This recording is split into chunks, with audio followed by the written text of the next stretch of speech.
اياه شيبس.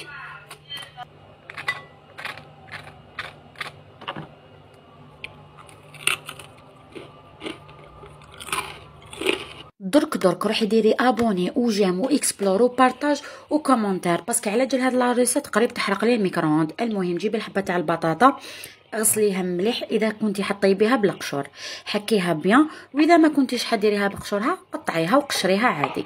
اقسميها على زوج، ومن بعد ديك سوا تقطعي دي روندال رقاق بزاف، يعني بشكل دائري كيما راح ندير انا، ولا تقسميها. انا قلقتني يعني صراحه، قسمتها على زوج باش تجيني التقطاع تاعها ساهل. هنايا انا قطعتها مره رقيقه ومره خشينه باش نشوف شحال تاخذ لي في الطياب تاعها داخل الميكرووند. قطعيها كيما راكي تشوفي هكذا حتى تكملي الكونتيتي نتاعك. شوفي كيفاش تجيك رقيقه، لازم كي تحطي صبعك من تحت يبان يعني الرفلي نتاعو. وإلا حبيتي تخشنيها شويه زيدي برك عرضيها، هذا ما كان ماشي با سو بوان لي ديريها بزاف خشينه كيما بطاطا كوشه. ولا هذاك الكوتي طيريه ما نسحقوش باسكو ما نطيبيه ما يجيش بنين.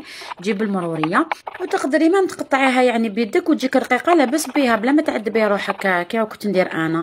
حليها كامل باسكو شتي البطاطا تلاصق فيما بيناتها، وروحي حطيها في طبسي، ديري لها شويه نتاع الملح شويه نتاع الفلفل الكحل، يعني لي زيبيس اللي راكي حبتهم في الشيبس ديالك. انا درت هذا لي بيس تاع الفريت بزاف يجي بنين هايل. كي تكملي تقليها ولا ديريها شيبس حطيها من الفوق. هنا ايبيس تاع الدجاج محمر ولا شاورما ولا واش يكون عندك في الدار، وخلطيها. فوتي خلطي لي زيبيس قبل مع البطاطا باش على الاقل يلصق فيها كمان، يعني تطلق هذاك الغرض تاعها وتجيك سهله باش تخلط لك كامل تكون معمره بلي زيبيس. ايا من بعد تروحي زيدي ديري لها شويه زيت وزيدي خلطيها.